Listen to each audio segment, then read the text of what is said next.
Hello everyone, आपका स्वागत है हमारे और आपके YouTube channel physics marks point पर। मेरा नाम अनुराग पाल, फिजिक्स फैकल्टी। जैसा कि 12th क्लास की फिजिक्स का सेकंड चैप्टर चल रहा था, जिसके बारे में आप लोग बहुत कुछ जान चुके थे। जैसे कल मैंने बताया था कि गॉस की प्रमेय के अनुप्रयोग करने से पहले 3 चीज़ें आपको जाननी होती हैं, जैसे कि आवेश का रेखीय घनत्व, आवेश का पृष्ठीय घनत्व, इसके बारे में जान चुके थे। लेकिन कुछ टेक्निकल प्रॉब्लम आ गई थी, जिसकी वजह से उतनी ही वीडियो मुझे रखनी पड़ी। तो आज का जो तीसरा नंबर मैंने बताया था वो क्या था, तीसरे में डालोगे कि आवेश का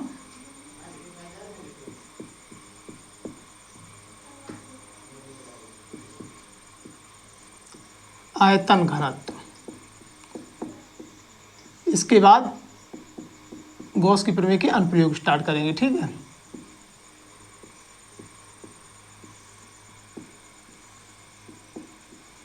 ठीक है, इसमें क्या होता है एक्चुअली में, जिसमें पहले पॉइंट में आप लिखोगे इसे रो से व्यक्त करते हैं। इसका जो नन्ना सा फार्मूला होता है rho is equal to Q upon B, ये इसका फार्मूला होता है। क्या होता है, जैसे कोई भी मैंने एक पृष्ठ ले लिया, कोई भी बर्तन ले लिया, जिसके जो आयतन होगा, जितना आयतन होता है उसके एकांक आयतन में जो हमारे क्या होंगे आवेश उपस्थित होते हैं, वही क्या होता है हमारा आयतन घनत्व होता है। यानी कि जिसके उसके आयतन में, एकांक आयतन में जितने भी आवेश डिस्ट्रीब्यूट होंगे उसी को क्या कहेंगे, आवेश का आयतन घनत्व, ठीक है। इसका जो मात्रक होता है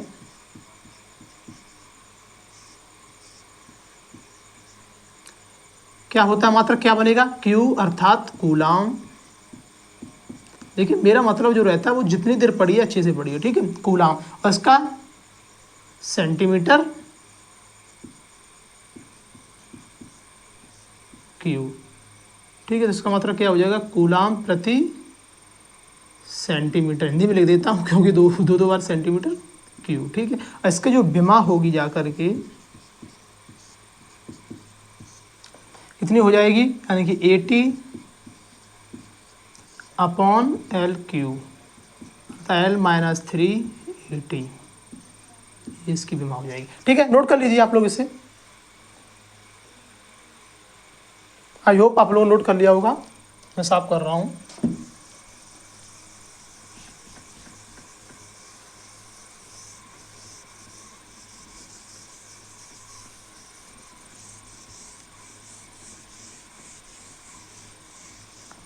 ठीक है, 3 चीज जान चुके हैं आप, क्या, आवेश का रेखीय घनत्व, आवेश का पृष्ठीय घनत्व, आवेश का आयतन घनत्व, ठीक है। उसके एकांक में जो आवेश डिस्ट्रीब्यूट होते हैं, फैले होते हैं, वही उसकी पोजीशन कहलाती है, ठीक है।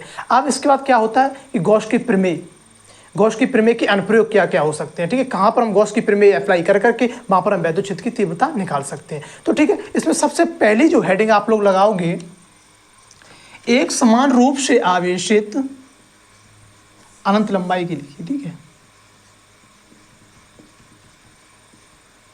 अनंत लंबाई की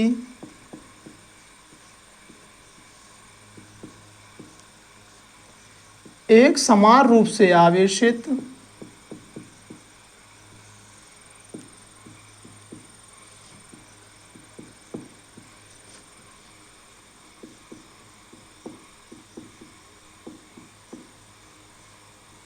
एक अनंत लंबाई की एक समान रूप से आवेशित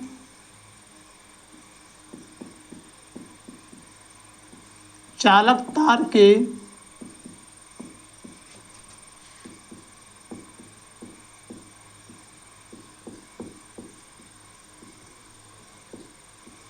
वैद्युत क्षेत्र की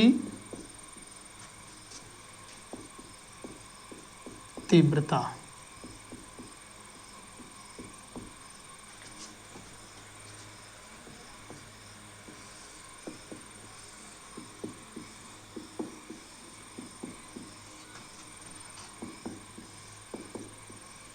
ठीक है।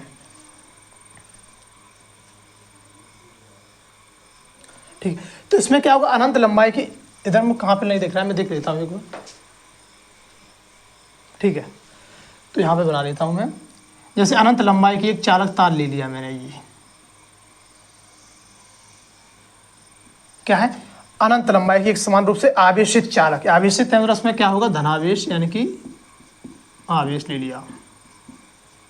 ठीक है सर, बिल्कुल सिंपल है, बोर्ड परीक्षा में सिर्फ 5 नंबर की आती है। ठीक है, ठीक, इससे r दूरी पर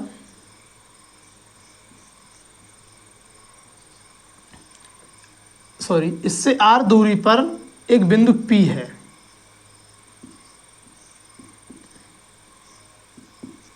P है जहां पर हमें वैद्युत क्षेत्र की गणना करनी है। ठीक है, मैंने क्या कहा था कि जब भी आप गॉस की प्रमेय कहीं अप्लाई करोगे तो वहां पर एक बंद पृष्ठ का होना बहुत जरूरी होता है, तभी आप किसी भी बिंदु पर वैद्युत क्षेत्र की तीव्रता की गणना कर सकते हो। ठीक है, अब एक समान रूप से आवेशित चालक तार ले लिया मैंने। अगर मैं इसके चारों तरफ से अगर कोई बंद पृष्ठ खींचे जिससे हमारी गॉस की प्रमेय अप्लाई हो जाए और हमें वैद्युत क्षेत्र की तीव्रता की गणना भी हो जाए, समझे कुछ। तो इसके चारों ओर से मैं एक बेलन पृष्ठ ले लेता हूं। ये खुद अपने मन में सोचना पड़ेगा कि मैं इससे अंदर कौन सा पृष्ठ ले लूं कि ये हमारा बंद पृष्ठ बन जाए। कौन सा बन जाए, बंद पृष्ठ बन जाए। ठीक है, तो हम एक बंद पक क्या लेते हैं, बेलन ले लेते हैं, जिससे क्या होगा, जैसे कि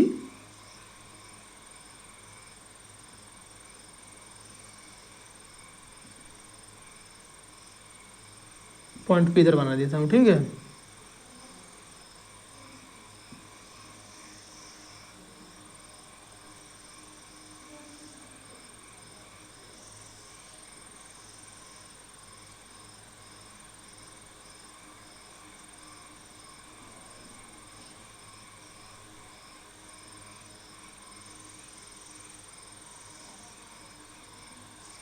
सही है ना।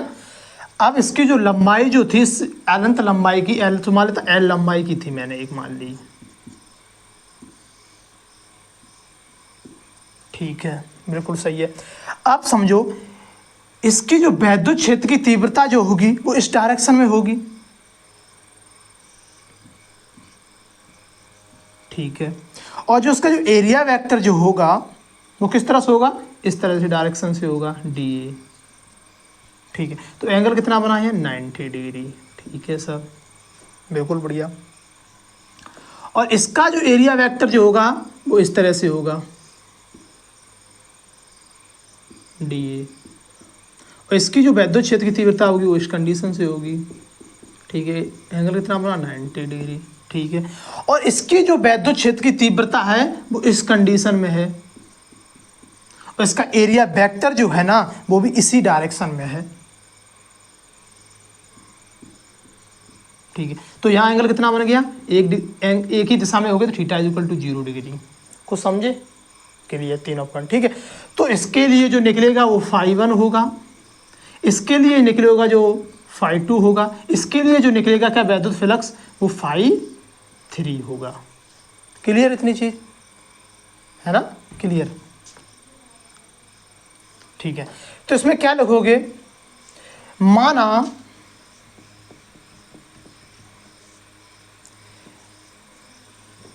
एल लंबाई की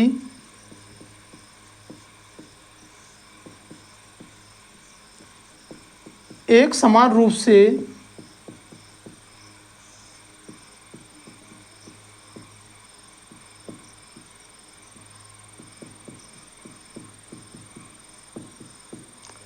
आवेशित चालक तार,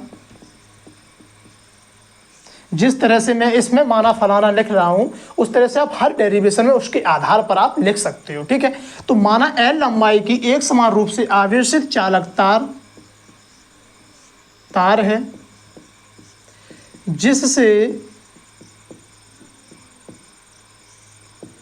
r दूरी पर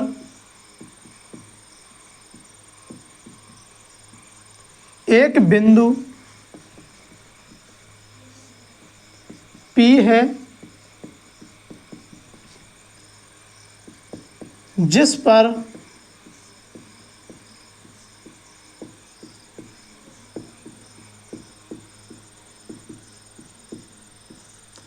वैद्युत क्षेत्र की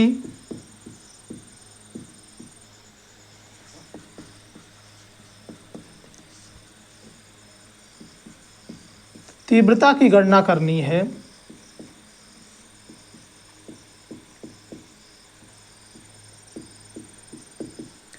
तथा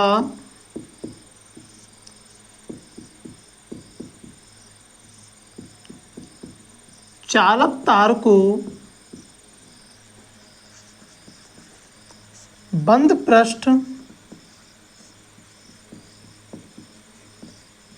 ये कभी भी आप किसी भी टीचर की या बुक से कॉपी नहीं कर सकते, माना फलाना अपने मन से लिखा जाता है, ठीक है। बंद पृष्ठ बनाने के लिए एक बेलन रूपी गॉसियन जो पृष्ठ बनता है उसे गॉसियन पृष्ठ बोलते हैं, ठीक है। एक गॉसियन पृष्ठ खींचा, ठीक है, गॉसियन पृष्ठ खींचा। अब लिखोगे आप चित्रानुसार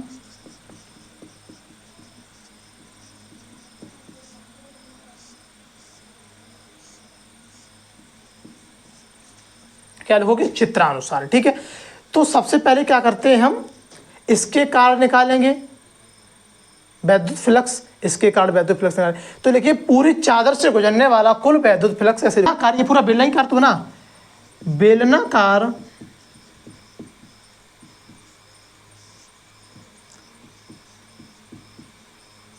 पृष्ठ से गुजरने वाला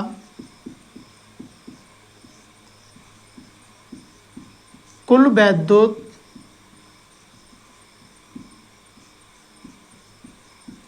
flux phi is equal to, phi net लिख देता हूं मतलब कुल, ठीक है। फाई वन क्या, फाई वन इसके कारण, फाई टू इसके कारण, फाई थ्री इसके कारण, phi one plus phi two plus phi three, ठीक है। Phi net is equal to phi one क्या होता है, phi one is equal to क्या होता है, ई ए कॉस थीटा, ये तो होता है E A cos theta plus E into A cos theta plus E into A cos theta, ठीक है। तो E A cos theta phi net is equal to, देखिए E into A cos phi, इसका कितना बना 90 degree plus E into A cos 90 degree phi two के कारण plus E A cos 0 degree, 0 degree. तो मेरे हिसाब से कॉस 90 की वैल्यू जो होती है वो कितनी होती है, 0 होती है। तो 0 plus 0 plus E into A cos 0 की वैल्यू 1 होती है। तो फाई नेट की जो वैल्यू आई ई इंटू ए आई, इतना नोट करके देख लो, बस ऐसा दिख रहा है आप लोगों को?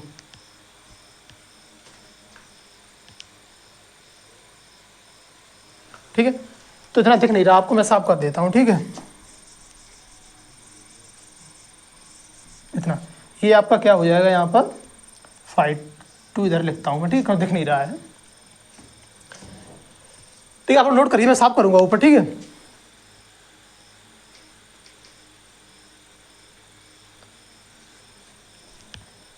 आई होप आप लोग नोट कर लिया होगा।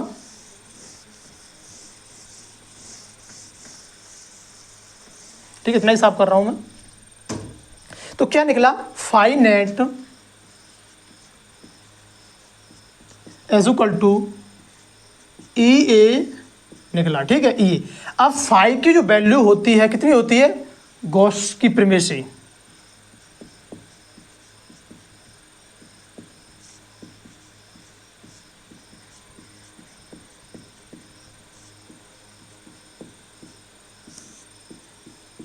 गॉस की प्रीमेसी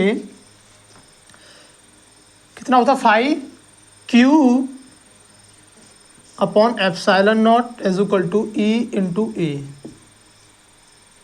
ठीक है।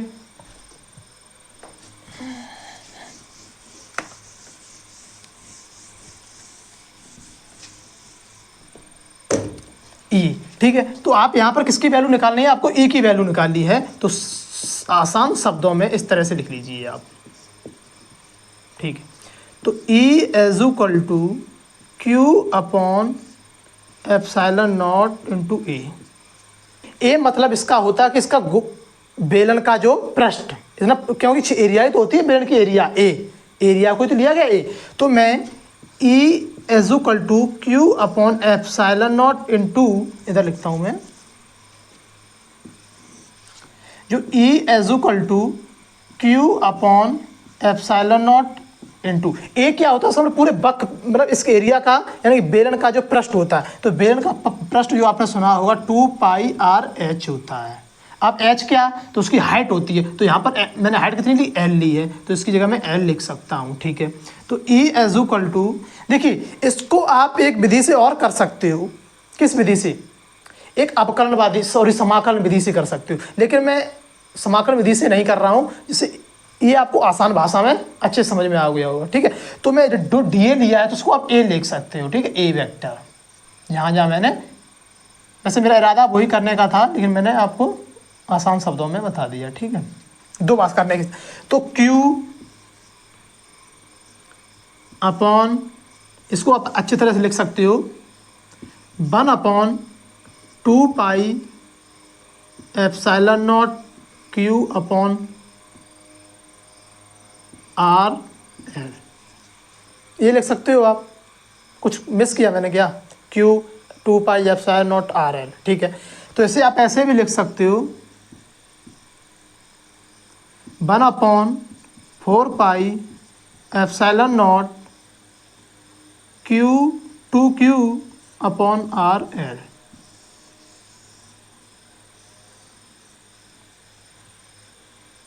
ठीक है, नोट कर लीजिए आप लोग इसे।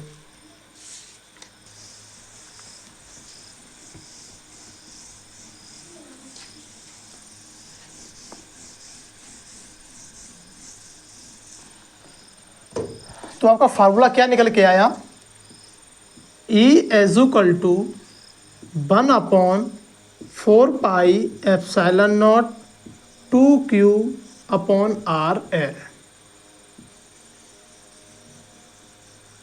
ये फार्मूला निकल के आया। क्या किया था मैंने, यहाँ पर वैसे 2 यहाँ पर आ रहा, तो मैंने ऊपर से इसे 2 का भाग वो कर दिया, गुणा कर दिया, तो ऐसे आसान भाषा में हो गया, ठीक है, क्योंकि आपको इसकी वैल्यू पता रहती है इसलिए। अगर मैंने बताया था, अब क्या था, ये उसके एकांक पृष्ठ में था, तो lambda is equal to Q upon L था इसकी वैल्यू, तो आप लिख सकते हो E is equal to 1 upon 4 pi epsilon naught 2Q R L, ठीक है।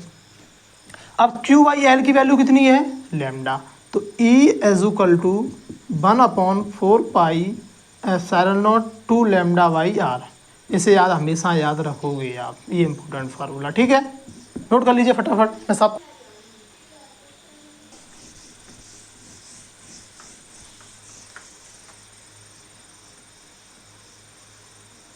जो है गॉस की प्रमेय के अनुप्रयोग, दूसरा अनुप्रयोग क्या है,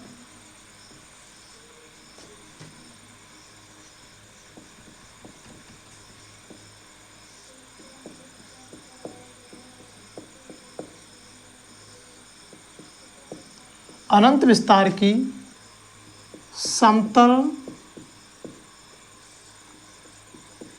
आवेशित, अनंत विस्तार की समतल आवेशित चादर के कारण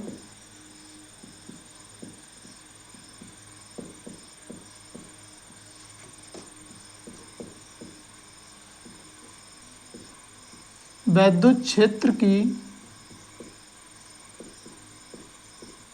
तीव्रता, मेरी राइटिंग के साथ थोड़ा मैनेज करना, ठीक है प्लीज। फिजिक्स की दुनिया में एक नई क्रांति लेके आऊँगा मैं, ये मेरा वादा है, भले ही आज मैं थोड़ा, समझ सकते हो आप, ठीक है। तो अनंत विस्तार की आवेशित चालक तार के कारण, आवेशित चादर के कारण वैद्युत क्षेत्र की तीव्रता, ठीक है। तो इसमें अनंत विस्तार की चादर ले लेता हूं मैं एक,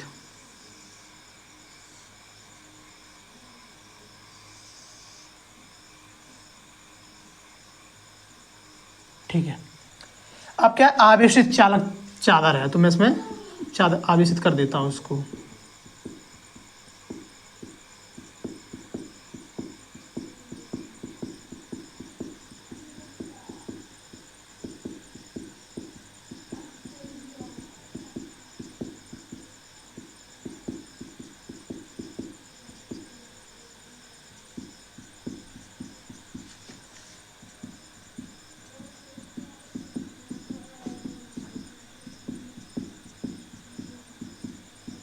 आवेशित चालक चादर है एक।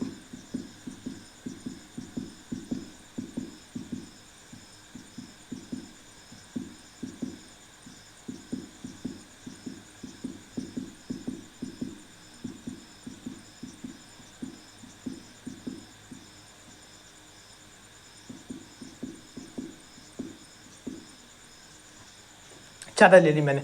अब मैं क्या करता हूं, इसके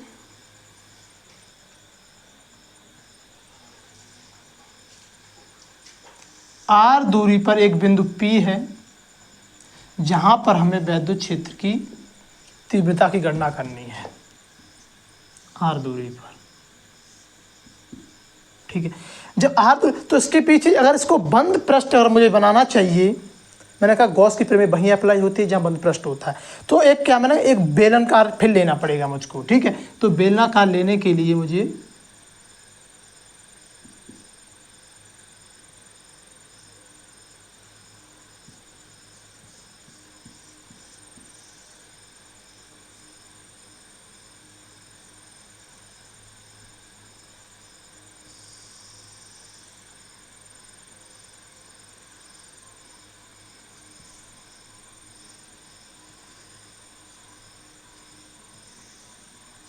इस कंडीशन से, ठीक है,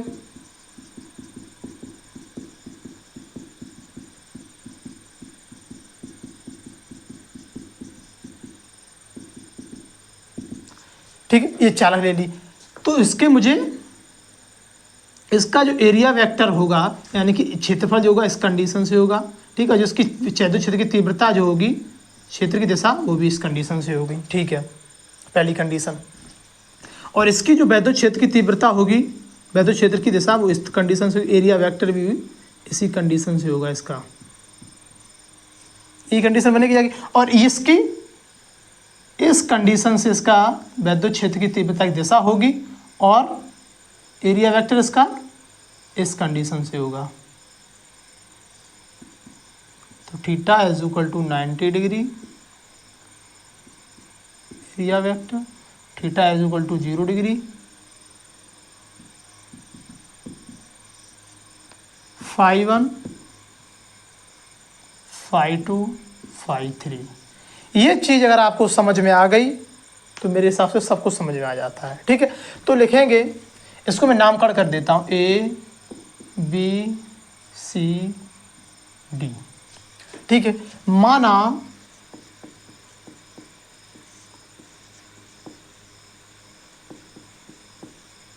अनंत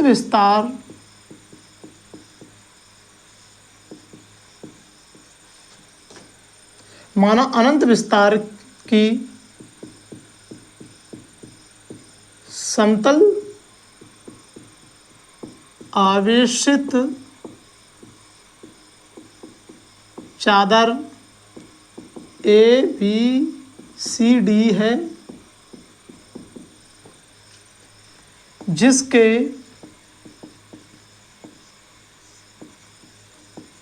R दूरी पर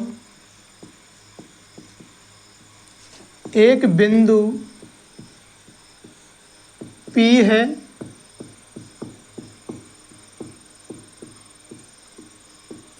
जहां पर हमें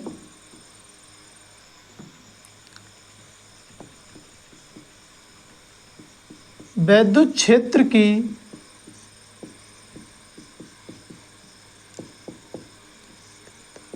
तीव्रता की गणना करनी है।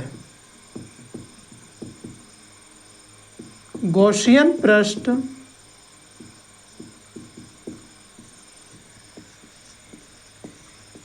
एक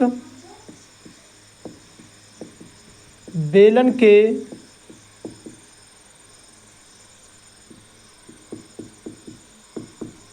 आकार का है। ठीक है, तो चादर से गुजरने वाला चित्रानुसार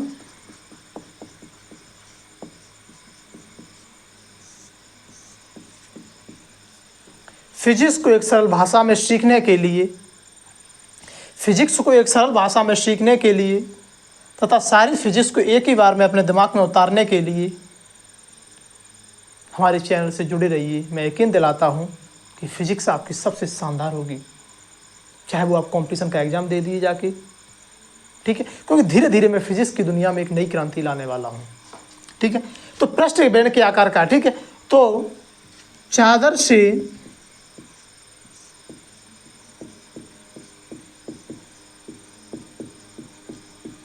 गुजरने वाला कुल वैद्युत फ्लक्स,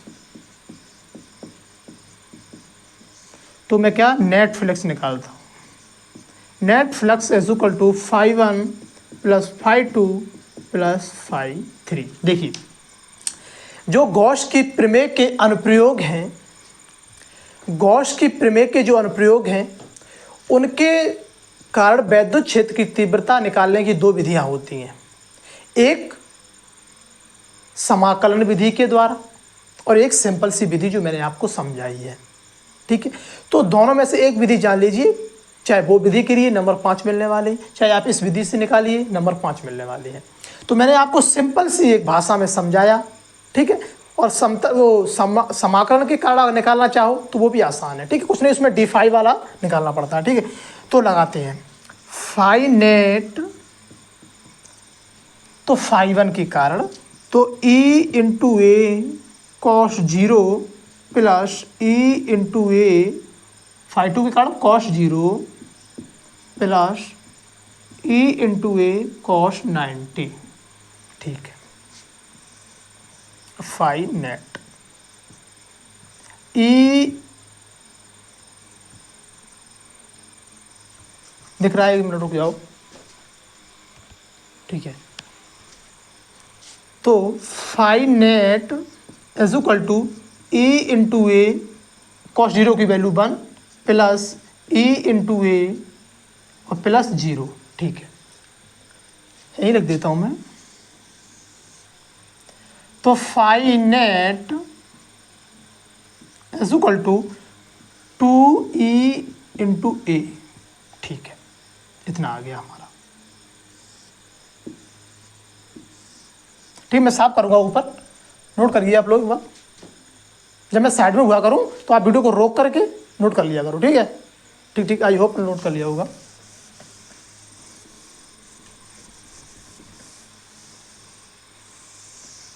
तो हमारा कितना निकला, phi net is equal to 2 into A. ठीक है, तो गॉस की प्रमेय से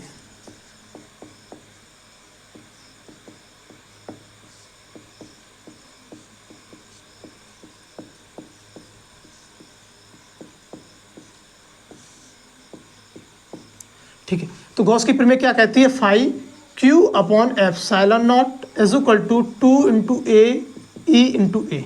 ठीक है, अब मैं इसे नीचे वाला साफ कर दे रहा हूँ। ठीक है, नोट करिए आप लोग इतना।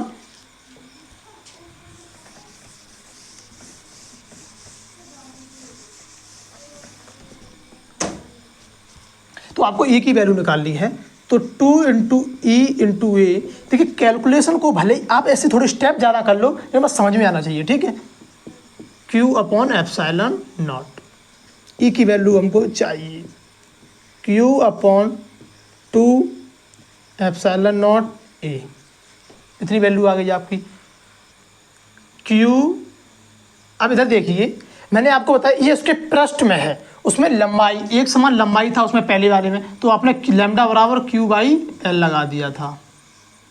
ठीक है, अब बात आती है आपकी कि अब सिग्मा बराबर, ये उसके पृष्ठ में है तो सिग्मा बराबर क्या होता है, Q/A, यही होता है। तो आप लिखोगे sigma is equal to Q/A। ठीक है।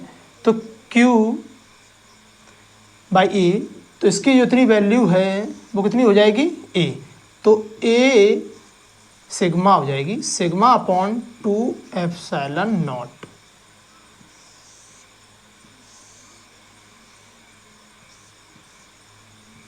ये आपका फार्मूला हो गया अनंत विस्तार की समतलकालिक वैद्युत क्षेत्र की तीव्रता का। ठीक है, नोट कर लीजिए आप लोग फटाफट।